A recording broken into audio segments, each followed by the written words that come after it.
Del 13 al 17 de septiembre se celebra la Semana Internacional de las Personas con Discapacidad Auditiva y para eso vamos a estar compartiendo información acerca de qué es este mundo de este tipo de discapacidad. Antes de hablar específicamente de la discapacidad auditiva, vamos a tener un concepto de lo que es discapacidad en general.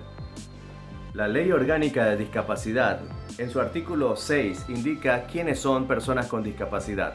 Personas con discapacidad, para los efectos de esta ley, se consideran personas con discapacidad a toda aquella que, como consecuencia de una o más deficiencias físicas, mentales, intelectuales o sensoriales, con independencia de la causa que lo hubiera originado, ve restringida permanentemente su capacidad biológica, psicológica y asociativa para ejercer una o más actividades esenciales de la vida diaria, en la proporción que establezca el reglamento. En el contexto mundial de la discapacidad, existen 1.000 millones de personas con discapacidad, que equivalen al 15% de la población. Eso quiere decir que dentro de ese grupo están las personas con discapacidad auditiva.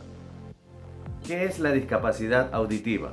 Se refiere a personas con sordera total y o con sordera moderada y severa en ambos oídos, la cual dificulta la comunicación con su entorno. La discapacidad auditiva puede presentarse por causas genéticas, congénitas, infecciosas, ocupacionales, traumáticas, tóxicas, envejecimiento y otras. Dentro de esta discapacidad se manifiestan los siguientes tipos. Según el nivel de la pérdida auditiva, existen diferentes grados de discapacidad auditiva. Por ejemplo, hipoacusia moderada, que es la pérdida de la audición en ambos oídos, con graves dificultades para escuchar y comprender el lenguaje a pesar de la utilización de audífonos. Se escucha la voz sin discriminar el mensaje. Hipoacusia grave o severa, pérdida grave de la audición de ambos oídos que no permite escuchar sonidos ni discriminar palabras.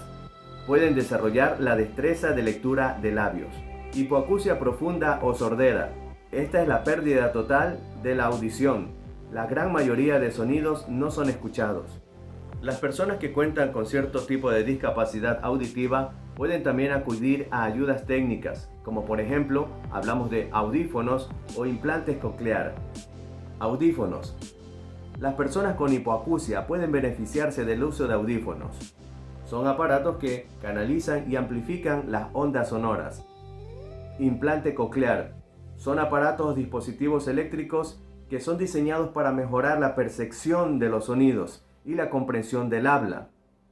Antes de comenzar el proceso de rehabilitación, es necesario tener presente los siguientes aspectos que son fundamentales. Tener en cuenta el momento en que ésta se produce, ya sea prelocutiva o postlocutiva, y el grado de pérdida de la audición.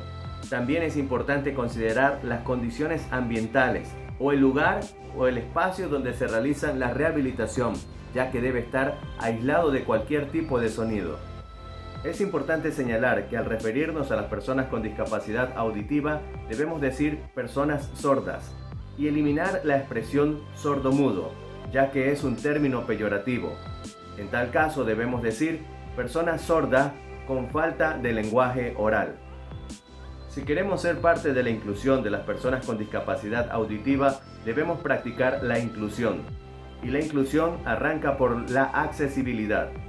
¿Qué podemos hacer para que ellos puedan tener mayor accesibilidad? Veamos.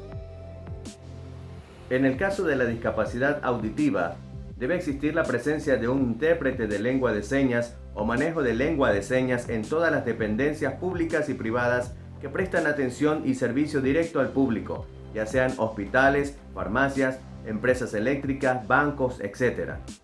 Interpretación de productos comunicacionales a través de medios de comunicación audiovisual con subtítulos elaborados acorde a la expresión particular de las personas sordas, no de acuerdo a la estructura gramatical del lenguaje oral.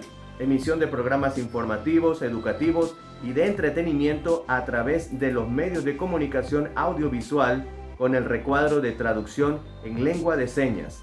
Espacios específicos de información a través de los medios de comunicación audiovisual emitidos en lenguas de señas. Utilización de focos con luces de colores para identificar el timbre de la puerta. El foco se prende simultáneamente con el timbre y como señales de prevención y alertas de peligro. Gracias por la atención prestada.